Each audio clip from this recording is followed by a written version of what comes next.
But the weakness in capital growth is it's air, right?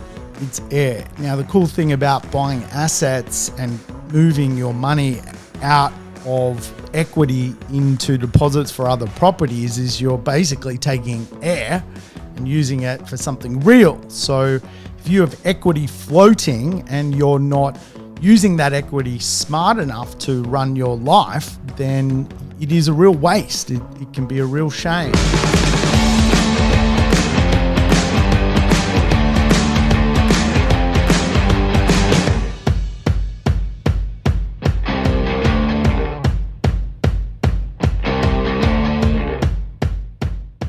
Welcome to the Urban Property Investor. I'm your host, Sam Saggers, here to help you crack the code of real estate wealth. Today's show, we've got a code cracker.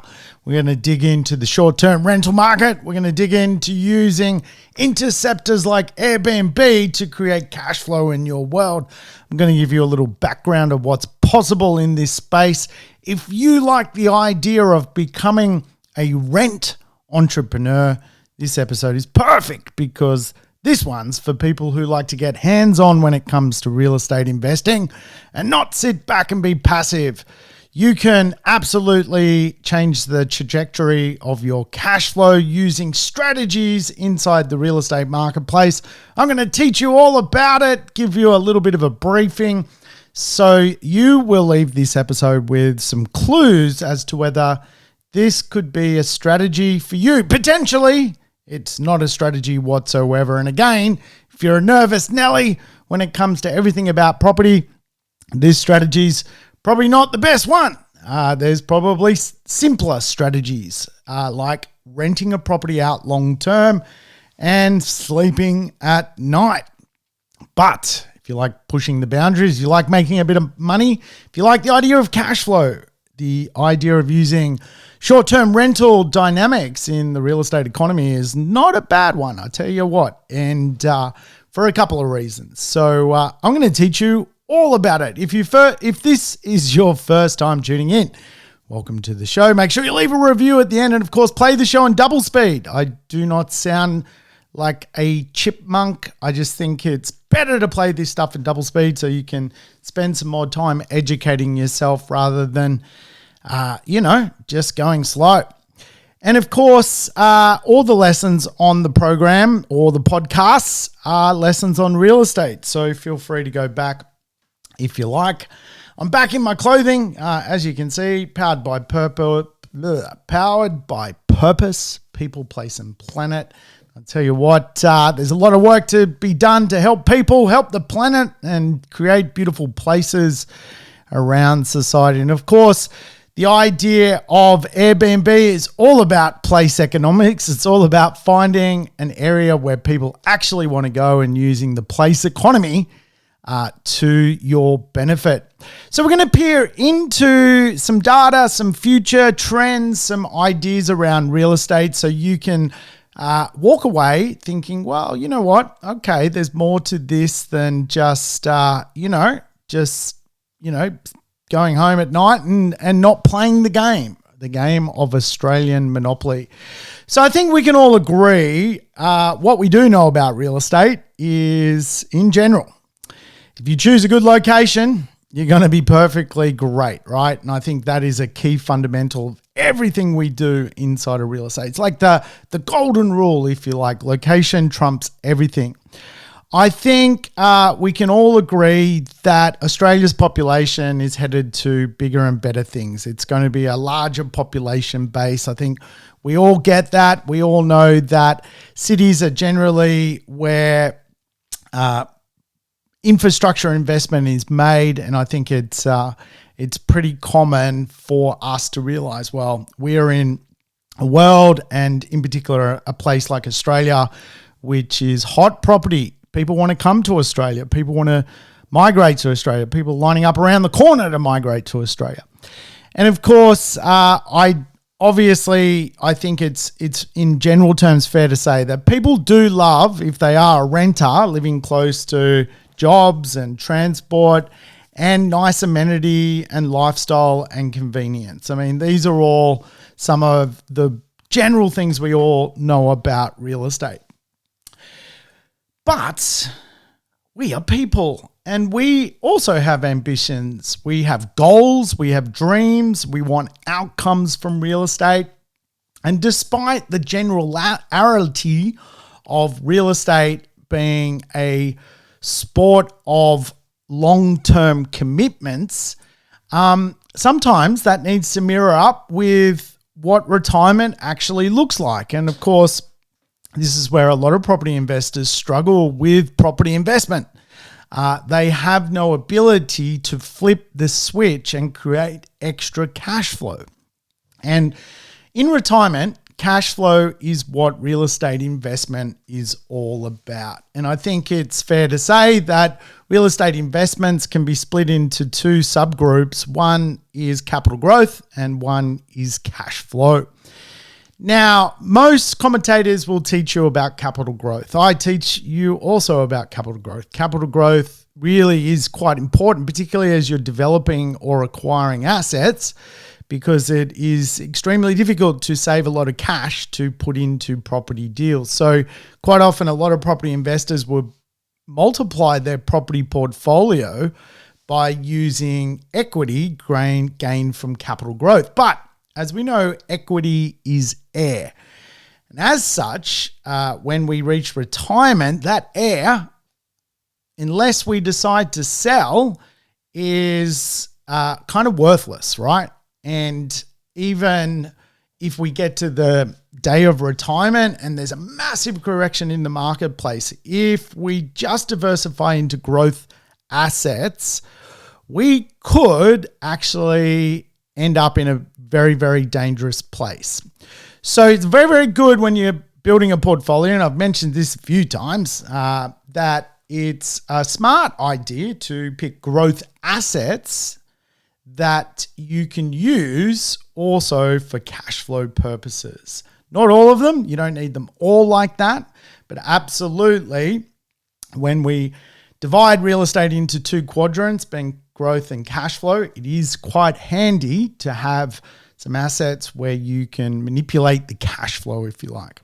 Now, I think we all are across my 4X growth plan. It's a great plan. Remember, you buy well, you choose an incredible location, you make sure you're ready to battle in the marketplace, and you choose a market that's designed over the long term. And also you choose some logic around the asset, which behaviorally makes the asset stand out. Now, these are simple capital growth ideas. They're a formula that works. They work for me. They work for all the assets I've ever bought, and they certainly work for my clients. Right? When there is no capital growth in the market, you can find capital growth potentially from behavioral economics, from the fact that your property is architecturally interesting, or stands out from the crowd, or is at its course something a little bit different to the mainstream market. And as we know, that is extremely possible in the marketplace despite prices, right? We know we can still find really good deals out there if we look hard enough. Now, I also teach the principle that real estate is really a retirement vehicle. The only reason people buy real estate other than shelter, why people are property investors, is to mathematically create a formula of retirement. Now, I teach the 5 cities, 5 properties plan. I think 5 is a good number, particularly off the back of some of the challenges with APRA and responsible lending, and just how difficult it is to own, bucket loads of real estate in Australia today, certainly as an individual. So as you guys know, I teach the 5 properties, 5 cities plan. All that is that we want to acquire 5 good properties during our period of activity of acquisition. So when we're buying growth assets and we're pulling out equity and we're buying more growth assets, we want to do that at least 5 times. Now, the reason I teach the 5 cities strategy is the idea that you no doubt will come across a marketplace where there's a lot of action in the marketplace. Let's say, for example, Melbourne is the hottest market, just hypothetically speaking. It may mean that when you're building your 5 properties plan, you've got 2 assets in Melbourne because the year that you're active or whatever it may be, maybe Melbourne's the hottest market to get growth from, right? The point though is you want to end up in a place where you're avoiding land tax. You do not have all your assets trapped in one state. And you're also getting different market movement at different times. Now, this is generally what happens because though during the coronavirus years of 2020 and 2021, the economy was flooded with stimulus, which basically created an Australia-wide boom, something I had never seen before. Typically what you get is more territory-based booms occurring. So Sydney might boom and then Brisbane's really cold and then Melbourne's booming and then after that boom, then Brisbane booms, then Adelaide, and you get this kind of almost like dynamic that there's always a couple of places doing faster capital growth rates than others. And so having a portfolio diverse kind of does allow you to catch a bit of growth if markets are moving at different paces. But we can think about it, in all sorts of terms. Like the interesting thing about the 5 properties, 5 cities plan is it really is a plan where no matter what happens to you, as long as you acquire the assets, you're going to, without question, just make money from CPI, like from basically inflation. And if that's the worst you do from real estate, that's fine because it means you're keeping up with the cost of living. Now, rather than talk about the current value of real estate in separate areas around Australia, I'm going to go back 5 years and I'm going to give you the median value of properties in cities 5 years ago. So Sydney, the median sort of house price was $870. Wow, $870. It's well over, depending on your source, well over like 1.2 million today. Melbourne, 614,000 today. It is $1 million territory, the Melbourne marketplace.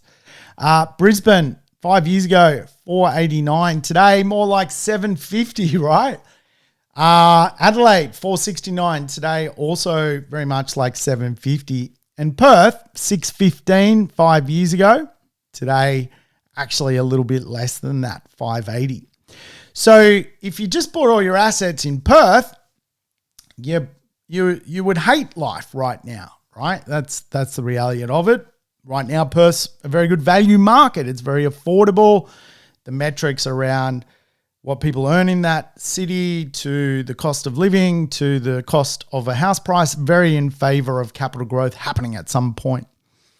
But I don't know about you, but even having a property in Perth which has not performed, looking at the other 4 major cities in Australia where there's over 1 million people, you can see huge amounts of capital growth.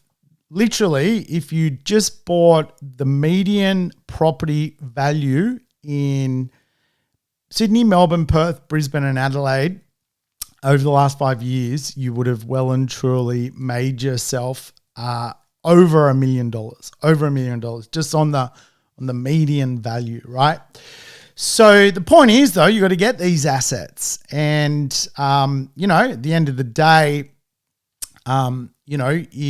if they just grow at CPI, you're talking a lot of capital growth every single year. Think about it, right? If you've got $3 million worth of assets, and they're performing at sort of 5% growth or whatever, something moderate, you're smashing CPI. So I think we all understand that we've got to get assets into the market. We've got to find real estate which is going to become valuable. Generally, the more pressure on a marketplace, the more valuable real estate becomes. And we all comprehend that we're on this long-term pathway to financial success. It's going to take 20 years. You're not going to happen overnight. And if you look at the last 5 years of the 5 properties in 5 cities plan, you've made $1 million, right? If you did the plan, if you read the book, if you did what the book said when I put it out 7 years ago, you're up $1 million. If you didn't do what the book said, I don't know where you are. Maybe you made more because you did something even better.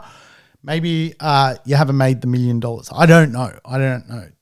That's up to you. I'm just briefing you, right? These are the results that are occurring. These are real factual results. The evidence is in the data. Go back and read, I don't know, what's this book I wrote? The Future of Property Investing in Australia, the 5-city strategy. Look at that. Absolutely. Your total portfolio back in, when did I write this book? I think I wrote this book in like 2016. You're talking 2017 I wrote this book. So 5 years ago. Yeah, we're absolutely 5 years ago. Go check it out. I'll give you the page number. Go check it out, my friends. And you'll see that if you followed the book 5 years ago and you acquired the assets, you would be up a considerable amount of money. And so page 84. So again, I don't know, some of this stuff is people obviously theorize about it, but absolutely it happens. It's happening to other people. It's happening to me. And capital growth's a real thing. But the weakness in capital growth is it's air, right? It's air. Now, the cool thing about buying assets and moving your money out of equity into deposits for other properties is you're basically taking air and using it for something real. So if you have equity floating and you're not using that equity smart enough to run your life, then it is a real waste. It can be a real shame. Now, you can do all sorts of things to change the trajectory of your cash flow. I mean, I've put out episodes on how I invest. You can do all sorts of things with equity. But as it stands, if you're going to build a really nice portfolio, as I've alluded to in some recent episodes, you probably want to include at least one, it doesn't have to be all of them, property that you can use in the gig economy, right? And the gig economy is a great economy. I think the gig economy is amazing. Like the fact that the gig economy is built around unused infrastructure and you can make money out of that just blows my mind. And I think to best explain the gig economy or the shared economy, it's the story of the taxi driver, right? For 100 years, taxis were the dominant form of transport if you needed some rapid transport to get around the place other than public transport. And, 10 years ago, Uber invented an app that just basically smashed the taxi industry. And really, they still haven't recovered. They're certainly fighting back, but the value proposition was better. You got a cleaner car, you got a fresh breath mint, you got a bottle of water, and the car would come to you based on wherever you were. And of course, for taxi drivers, their business model was go to a taxi rank or hang out at the bottom of a hotel, hang out at an airport, and hope someone comes along, right?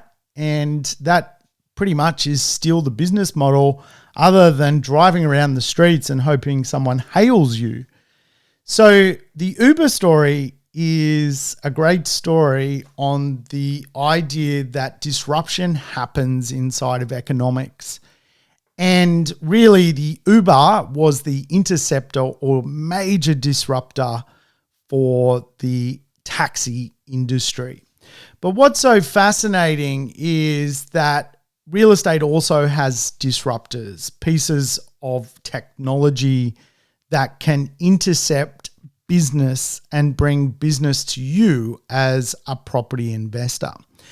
And again, I think the idea around the conversation around the shared economy is a big one, right? There is just so much money to be made. I know people with Amazon stores. Myself, I do some eBaying and make a few bob here or there just for fun, just to test my skills in hobby businesses selling goods on things like eBay. I've got clients who use basically car rental schemes where they rent out cars. They make extra income, basically car sharing their cars and their vans and so forth. So as a person going through life, for many people, wage growth is always something it's a dynamic. It's not up to them. There's many, for example, government jobs. It's very, very hard to go and ask for a pay rise. And so a lot of people are returning to the shared economy to make more money. And there are some great ways to do it. There are, you can simply even be an Uber driver, right? Obviously that doesn't sound sexy, but if it's putting money in your back pocket and you've still got another full-time job, so what if it gets you to where you need to go? So for a lot of property investors, they also need extra cash flow. And this is where the idea of understanding that some real estate inside of economics of the real estate market allows you to manipulate its cash flow profile. And really, we get the idea of the growth. I think everyone gets it, right? Just buy a really good property, give it a bit of time and, come back. Growth is there. So what I like to control inside of real estate is cash flow. And so my job as a property investor, my job as a property coach is to work out, what type of assets are going to produce some of the best cash flow while maintaining high levels of capital growth. And, I think it's a little bit righteous for property people to say, well, you've just got to buy the best property, which is a lot of money, $1.5, $2 million. Like, not everyone can do that. And if you could, I would give you the same advice. Go and buy the best possible property you can. You're going to make a squillion.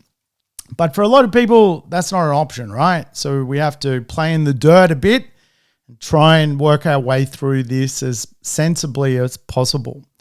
Now, I just put out an episode on Monopoly, the Monopoly board. I hope you enjoyed the episode. To win Monopoly, you fundamentally, in the end, need hotels. Hotels, typically inside of economics, are the highest yielding asset in the world. So you take commercial property, you take industrial property, you take residential property, you take retail property, you take the office market. Everything in the entire world of real estate gets smashed by hotels when it comes to yield.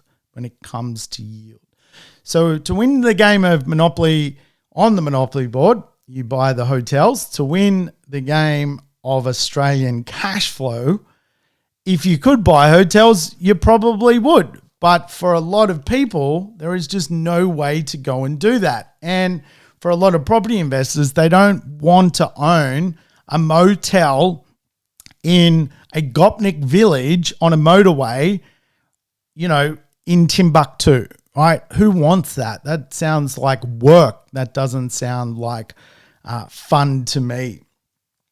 The cool thing is the modern economy allows you to own real estate where you can change the trajectory of the cash flow.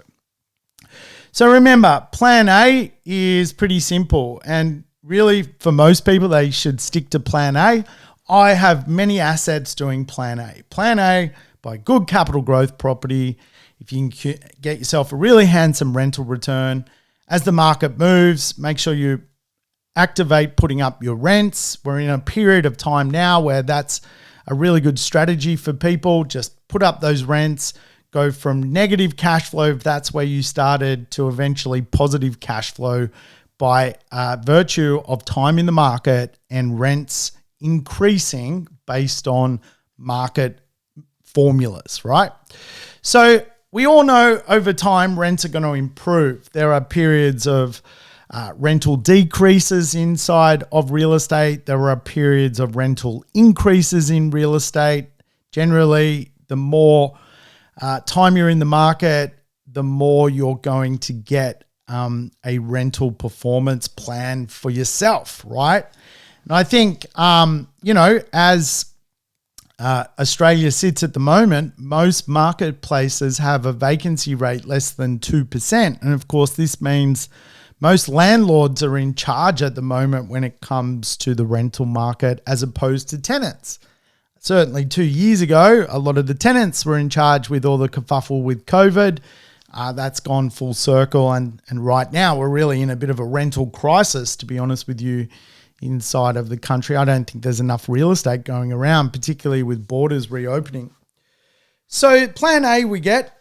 What about plan B? The rent entrepreneur plan. How do we activate the rent entrepreneur plan? So firstly, I think we need to understand that real estate allows us to change the trajectory of its cash flow. If we buy in the right location, the right place, there's going to be appeal there beyond capital growth and beyond long-term rents. What's the next level of appeal? Well, it is generally the fact that people view the neighborhood where that asset is as a neighborhood that they would like to visit. Whether they're a business person, whether they're a holiday maker, whether they're connected to some sort of stay in any way, shape, or form, if you have real estate in places, you tend to be able to play the capital growth game, the cash flow game of long-term rents, and the cash flow game of short-term rents. Now, let me go back a step. When I say places, when you think about cities, there aren't many places where people actually want to visit. You think about Sydney, there's 300 suburbs. Do people want to visit all 300 suburbs? Well, the short answer is no. Do people want to visit Bondi? Absolutely they do. Do people want to visit Surrey Hills? Absolutely they do. Do people want to visit the CBD? Absolutely they do. And when you think about a great city like Melbourne is arguably kind of very New Yorky. It's got a lot of cool laneways. It's got a very good dining culture. It's got a very good arts culture. It's got a lot of events, a lot of entertainment. When people travel to Melbourne, not everyone wants to sit in the CBD like Times Square is to New York. People want to go to Soho. People want to go to the Meatpackers district. People want to go to Tribeca as they do in New York. People want to go to Prahran. They want to go to Collingwood and Fitzroy. That's the charm of going to the city. And of course, when we think about the idea of building a portfolio, we have choices. And when it comes to the choice of adding a property which is going to get high growth, but also appeal to the long-term market and the short-term market, I tend to do this strategy inside of cities. And the reason being, if for whatever reason the market was to shut down and I was caught, I could always refer back to having two fundamentals. One, I'm in a great growth location. Two, I can always go back to long-term renting my properties. Now, Warren Buffett has that famous sort of quote, never buy an asset unless you're prepared for the market to shut down for 10 years plus. So Airbnb, if you like, or short-term rental is available all around the country, but in New South Wales, some legislation of recent times has made it more difficult to do. And of course, there is some legislation you can read on that you can rent your property out 6 months a year. Short term, you can't do it 12 months a year. However, you can take bookings of over like 21 days and that's not considered short term. There's a whole bunch of rules around it. I am not going to explain those rules. You can go and look them up. Around other cities, as of yet, there is no management of the shared economy like that.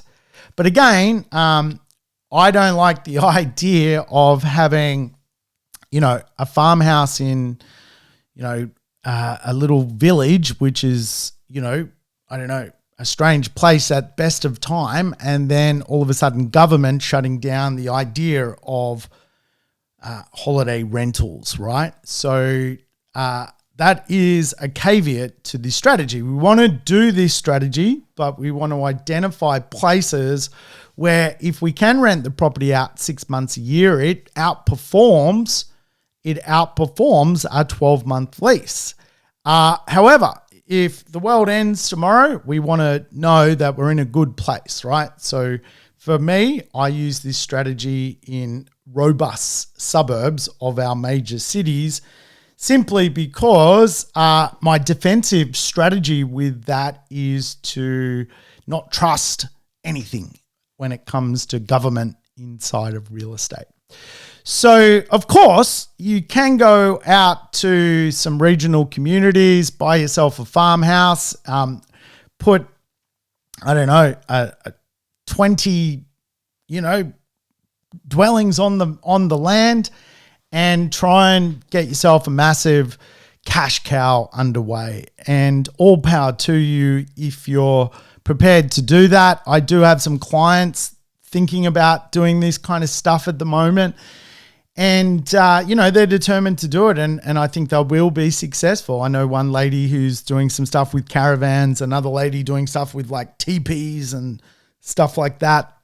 And again, the idea of the shared economy is just the gig economy, right? It's spare inventory. If you've got a parcel of farmland in a very trendy, weekender marketplace, you're going to do great. You can do some stuff with that, right?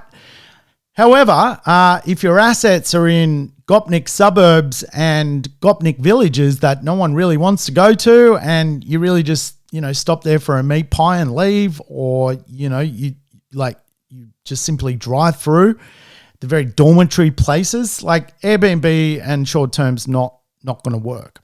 So I think I'm clear around that. How I do this is I just pick really popular suburbs in mainstream places so that my defensive strategy is if the market was to shut down, I just go back to long term. And let's face it, the last 2 years has seen the market, this strategy shut down. I've not been talking about this strategy throughout my podcast series because the market has been shut down. And of course, for most people, doing that strategy while the Australian borders were shut was a little bit volatile, right? So you want to be a pandemic-proof kind of real estate investor. Let's face it, you do want to be a pandemic-proof real estate investor. For me, when coronavirus hit, borders were shut, people couldn't move, I just flicked the switch and stopped my short-term rents and made them long-term in the suburbs where my strategy is active. And again, I wouldn't know the difference. Other than missing 2 weeks rent while I switched it over, it was like nothing happened. So that's what I think is the smartest approach because my approach is defense first approach. However, obviously I get it. You can buy a church, refit it out as some sort of a magical Airbnb place and, rent it out for a fortune on a highway between, Hobart and Launceston. Knock yourself out. If that's you, make it happen. I I tell you what, when it comes to the idea of short stay, you can be several different types of rent entrepreneur, an entrepreneur of rent.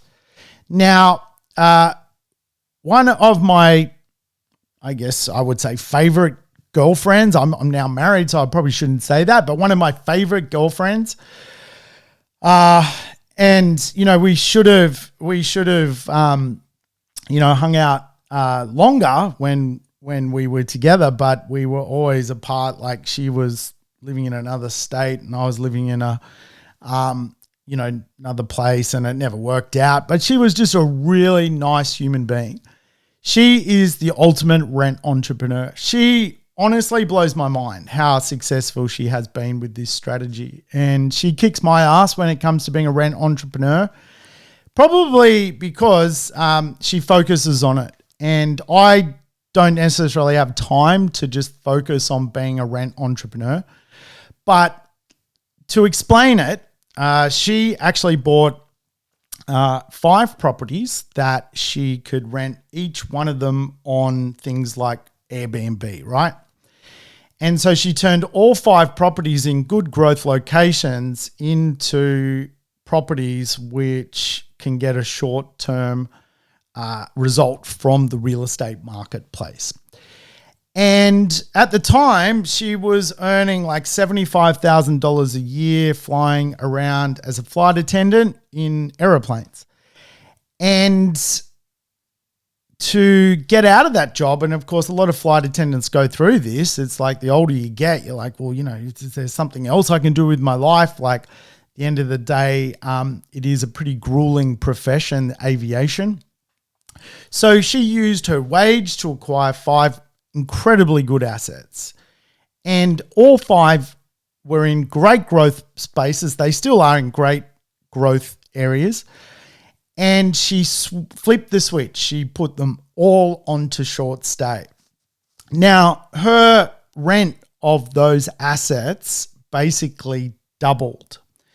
As you know, if you're going to run properties in a short-term capacity, you're going to have to factor in cleaning. You're going to have to factor in, changing bedding. You're going to have to factor in, advertising the property.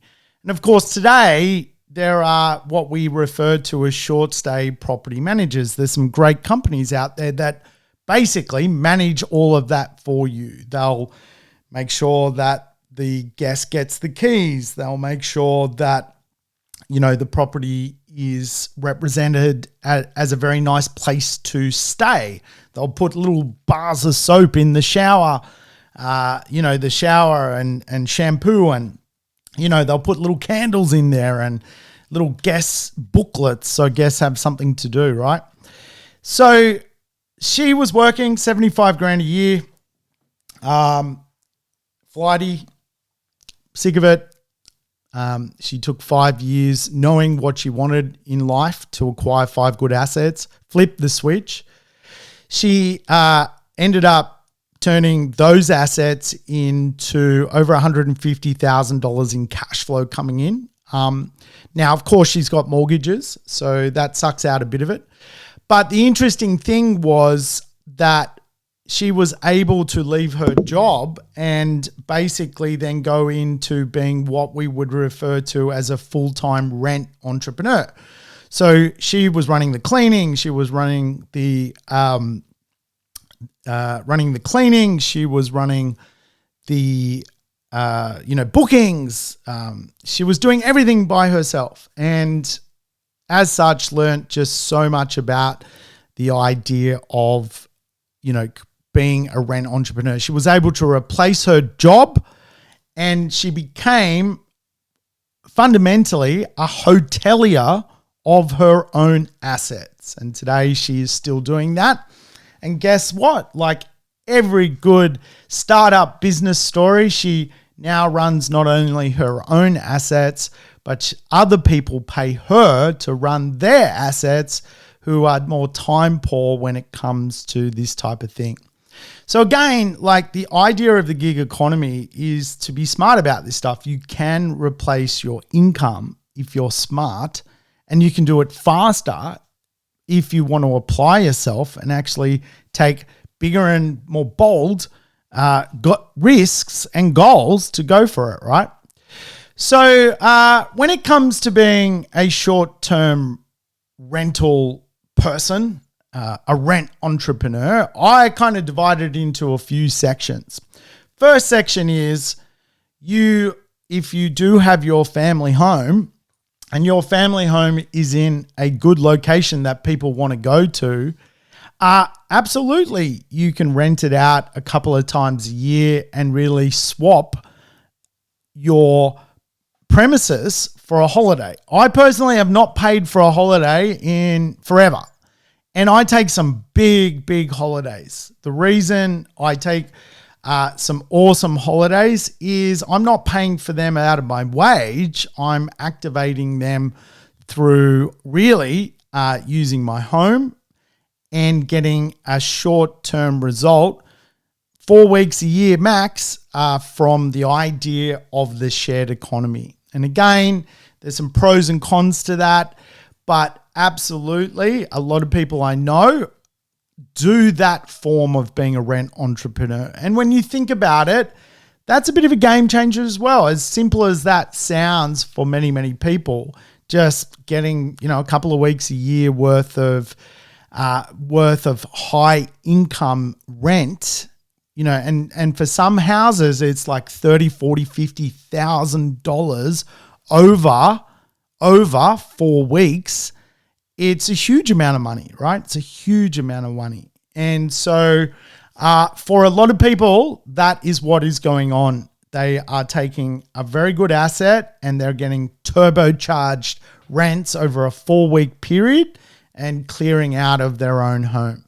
So there's obviously a few tax implications all around that. I won't get into all of that, but at the end of the day, cash flow is king. And for many people, they're not planning on selling their assets, so they are absolutely tacking into the idea of smashing some cash flow from spare inventory. They want to go on holidays, they do a bit of a swap. And I think when you look around some of the particularly holiday places around Australia, you find a lot of this swapping going on where, at the end of the day, it's really a full-time rental property except for 4 weeks a year, right? Or a full-time family-owned property except for 4 weeks a year. So that's kind of the first thing that you kind of get into this kind of marketplace. Obviously, the second version of that, if you like, is, people doing rent to rent or renting spare rooms. And of course, one of the problems with Airbnb, quite often you see the rental market actually capitalizing doing a rent to rent. What's a rent to rent? A rent to rent is when a renter rents to another renter. And quite often you see rent to rent inside the Airbnb marketplace. And of course, this is this kind of like, couch surfing kind of a commodity, if you like. People basically going, you know what? I need to go to Melbourne. I just need a bed.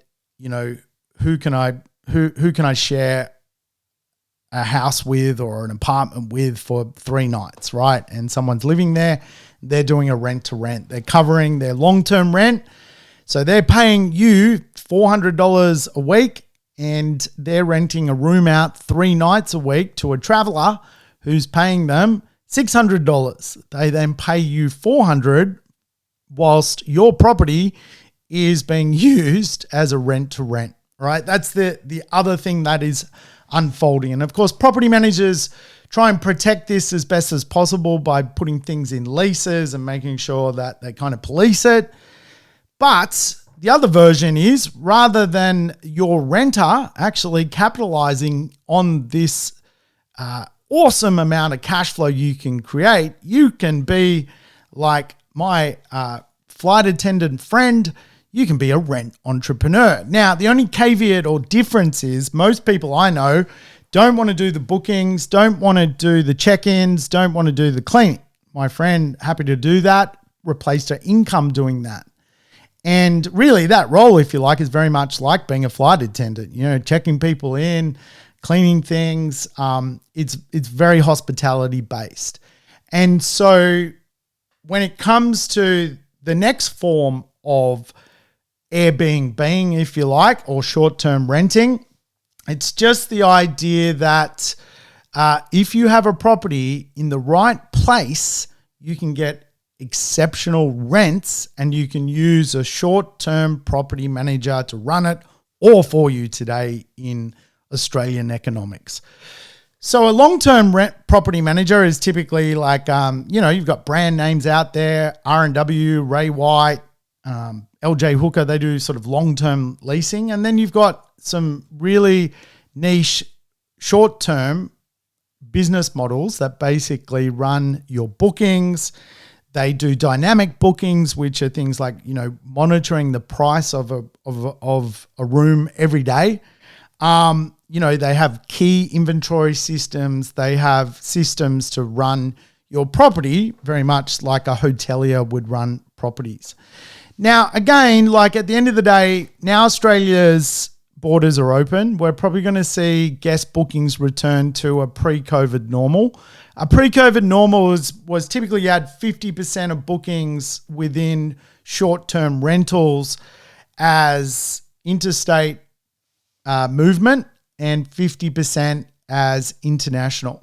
There is an argument in the sector that a lot of people do not want to go to hotels because if there was to be a lockdown, which there won't be, that, they want a bit more space today for their stay in an area.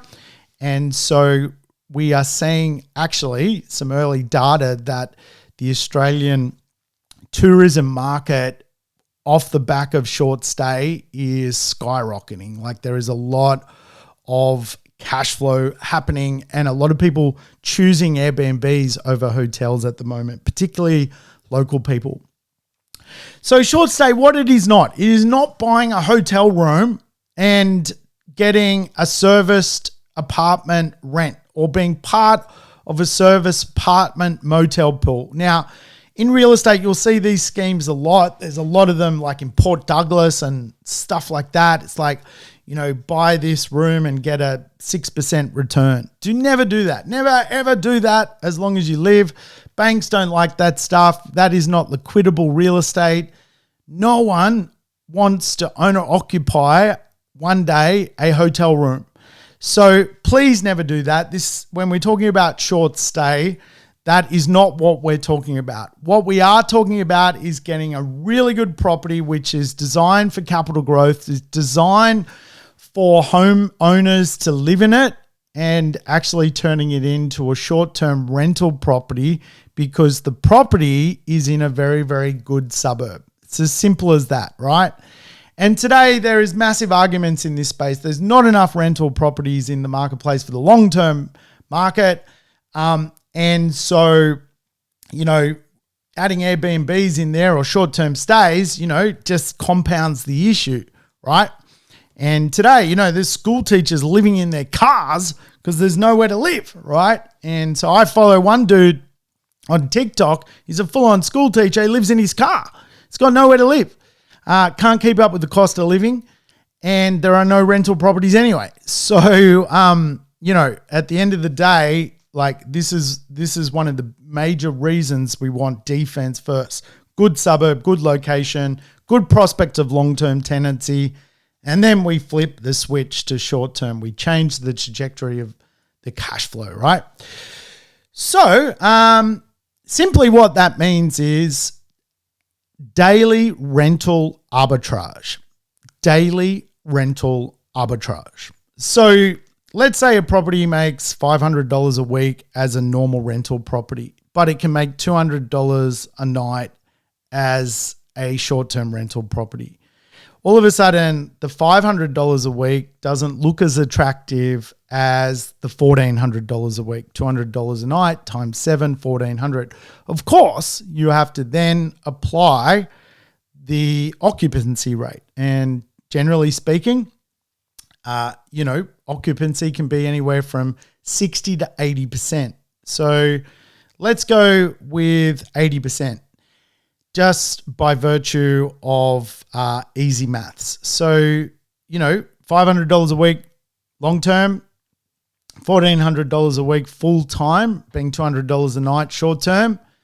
80% of that, I don't know the maths, let's call it, $1,100, $1,200 a week. All of a sudden you're doubling your income. And so for a lot of people, this is highly attractive because obviously very much like the shared economy, why go and drive an Uber as a second job when you can extract more out of being a property investor? So you obviously got to choose a property if you're going to do this in an urban location that is designed around something interesting, a place. And you quite often hear in Sydney, where I come from, a lot of the short-term rentals, if you like, are down in Bondi. Bondi is a place. It's the place to go. It's the place to be. There's young, highly paid workforce in the neighborhood there. It is a glamour suburb. People want to be part of the suburb. As a traveler, there is a lot of people to meet. There are people to hang out with. There is things to see. There is beautiful amenity. There's a lovely beach. And again, like the people doing Airbnb inside of Bondi are making a fortune despite the law changes. Like they are getting some highly valuable rents. I've got some friends doing it down there at the moment and they just smash it. They smash it. And the other interesting thing is the society there expects it and wants it. It likes the almost like fun nature of the idea that more travelers, there's more action, there's more nightlife, there's more things on, right? And again, when it comes to the idea of doing this in an urban area, you kind of want action and you want, a great walkable suburb, great retail. You want the ability to be close to CBD, sporting events, conventions. These are the things your customer is analyzing. And of course, your customer is a traveler. When you travel somewhere, you want something to do. Now, again, like I'm a business Bedouin, and since border lockdowns are, not happening at the moment and hopefully never will happen again, I've gone back to business travel. I've already got business things lined up, which I just simply can't do from an office or even from Zoom, right? I've got to go and see things. I've got to go do things, meet people, have critical conversations.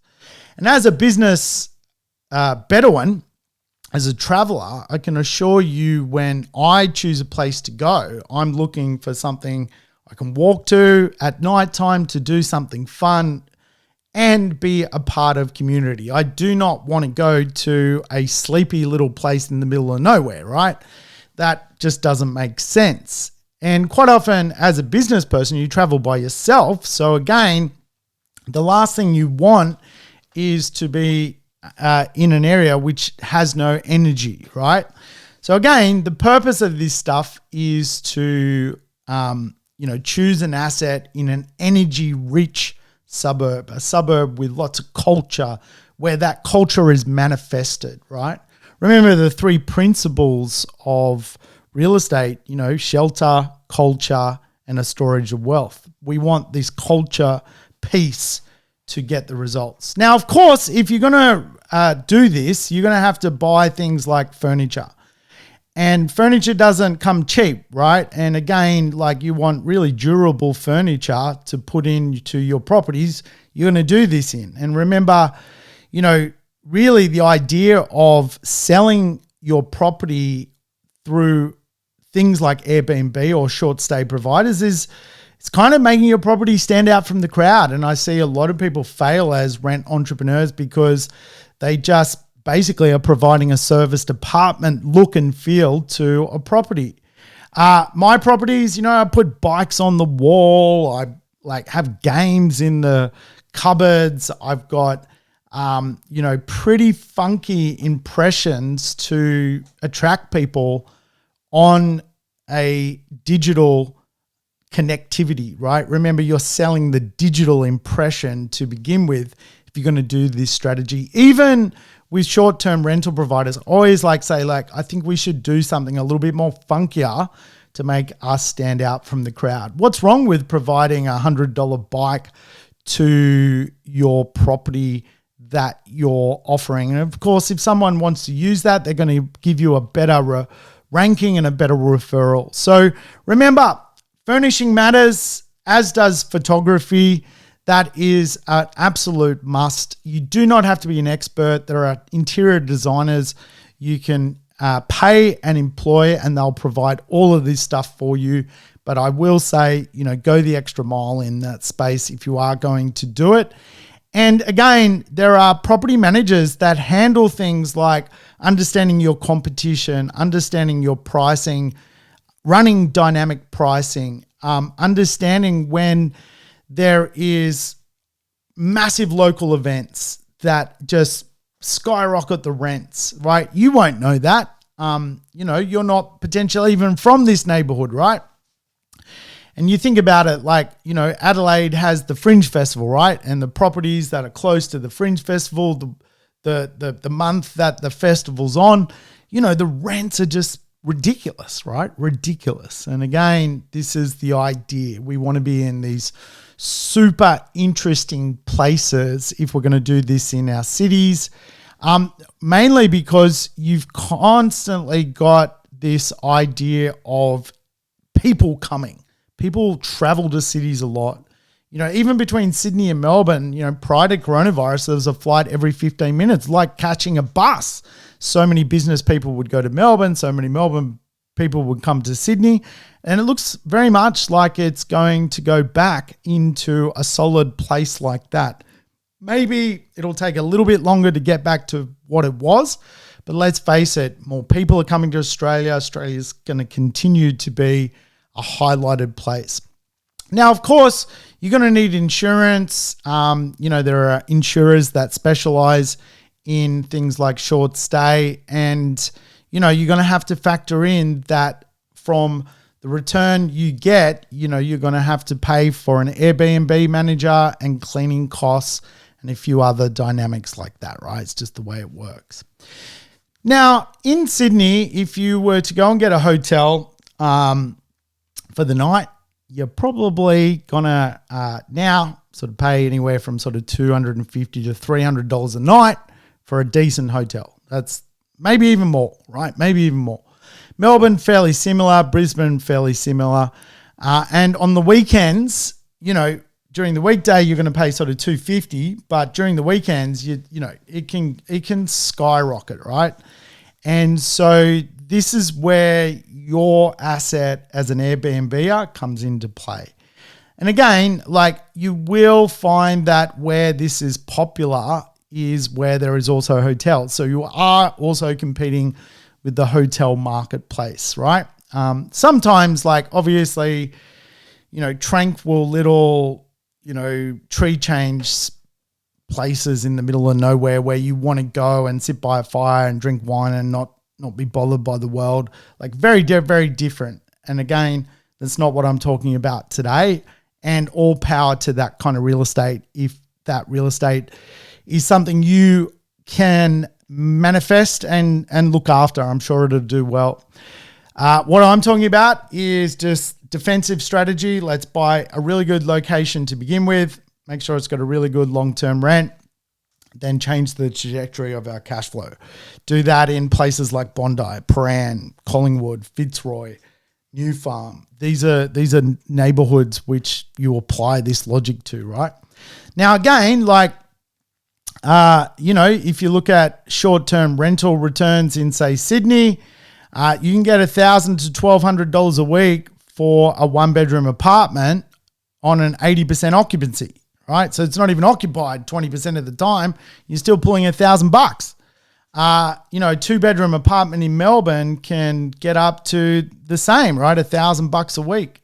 And three bedrooms, obviously families, who are traveling don't want to rent 3 hotel rooms. So for them, 2 and 3 bedroom apartments are great, right? They can provide some critical infrastructure to traveling families. And they'll pay, $1,500 to $2,500 a week, right? So there's a lot of cash flow to be made out in the marketplace. And generally what I have seen, certainly pre-COVID, was one bedrooms earning anywhere up to $45,000 after your management fees and cleaning costs. Two bedrooms earning around $60,000 after your cleaning costs and management fees, and three bedrooms earning around $80,000 per annum after your cleaning costs and management fees.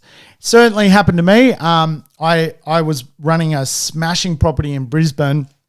I was getting $75,000 net on that asset. I was doing so well. And I sadly had to sell that property, and it's a story for another day. But it was just earning off its head. It was earning so much money.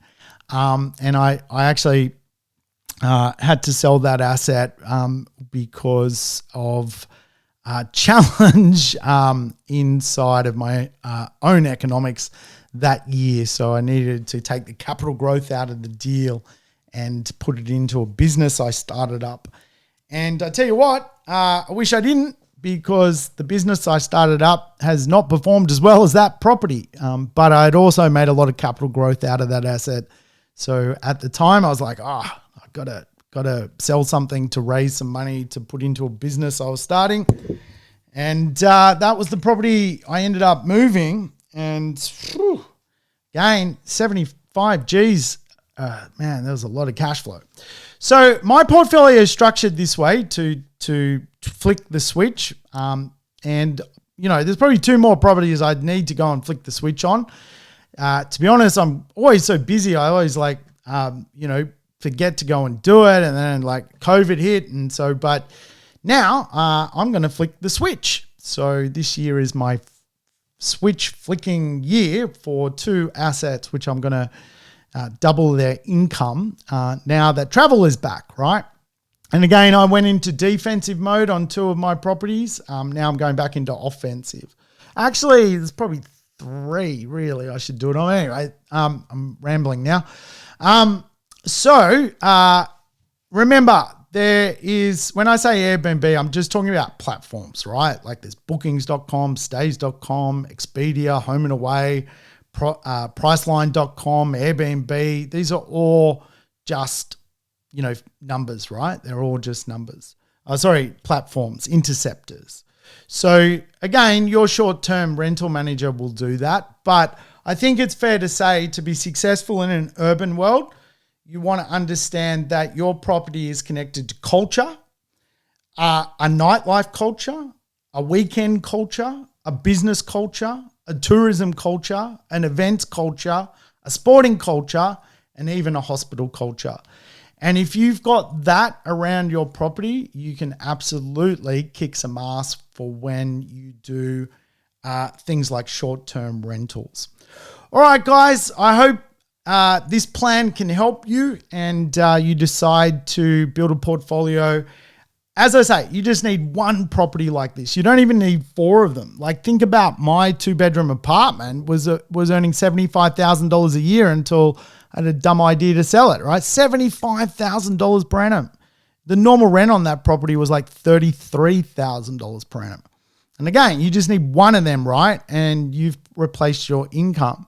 Remember my old chum, my flight attendant, ex-girlfriend, smashes it, freaking smashes it. And she went full-time on this. I've never gone full-time because I obviously have a job sharing information and doing some other things, but I've not stopped my day job to go and do being a rent entrepreneur full-time. But people have, and you can too, but you got to marry the right assets to do this, right? It's all about asset allocation. All right. Well, thanks for tuning in. I'll catch you next time on the Urban Property Investor.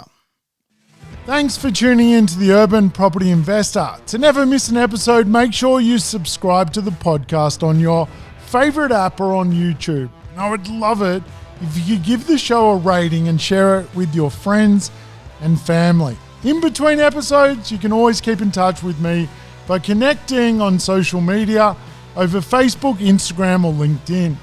Until we meet again on the next episode of The Urban Property Investor, take care and bye for now.